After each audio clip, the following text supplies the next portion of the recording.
Hello दोस्तों, आज का शीर्षक है बादशाह के 3 सवाल। महाराजा अकबर बीरबल की हाजिर जवाबी के बड़े कायल थे। उनकी इस बात से दरबार के अन्य मंत्री मन ही मन बहुत जलते थे। उनमें से एक मंत्री, जो महामंत्री का पद पाने का लोभी था, ने मन ही मन एक योजना बनाई।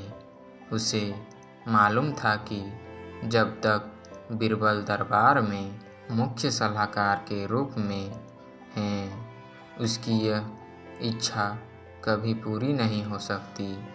एक दिन दरबार में अकबर ने बीरबल की हाजिर जवाबी की बहुत प्रशंसा की। यह सब सुनकर उस मंत्री को बहुत गुस्सा आया।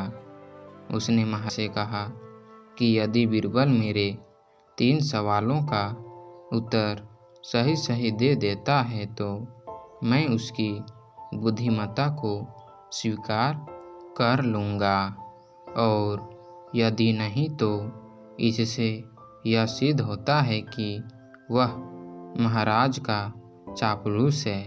अकबर को मालूम था कि बीरबल उसके सवालों का जवाब जरूर दे देगा, इसलिए उन्होंने उस मंत्री की बात स्वीकार कर ली। उस मंत्री के 3 सवाल थे: आकाश में कितने तारे हैं? धरती का केंद्र कहाँ है? सारे संसार में कितने स्त्री और कितने पुरुष हैं? अकबर ने फौरन बीरबल से इन सवालों के जवाब देने के लिए कहा और शर्त रखी कि यदि वह इनका उत्तर नहीं जानता है तो मुख्य सलाहकार का पद छोड़ने के लिए तैयार रहे। बीरबल ने कहा, तो सुनिए महाराज, पहला सवाल। बीरबल ने एक भेड़ मंगवाई और कहा, जितने बाल इस भेड़ के शरीर पर है, आकाश में उतने ही तारे हैं। मेरे दोस्त, गिनकर तसल्ली कर लो। बीरबल ने मंत्री की तरफ मुस्कुराते हुए कहा। दूसरा सवाल। बीरबल ने जमीन पर कुछ लकीरें खींची और कुछ हिसाब लगाया। फिर एक लोहे की छड़ मंगवाई गई और उसे एक जगह गाड़ दिया, और बीरबल ने महाराज से कहा, महाराज, बिल्कुल इसी जगह धरती का केंद्र है, चाहे तो आप स्वयं जांच लें। महाराज बोले, ठीक है, अब तीसरे सवाल के बारे में कहो।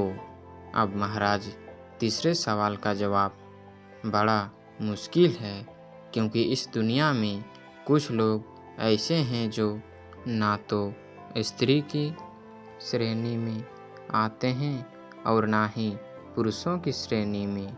उनमें से कुछ लोग तो हमारे दरबार में भी उपस्थित हैं, जैसे कि ये मंत्री जी।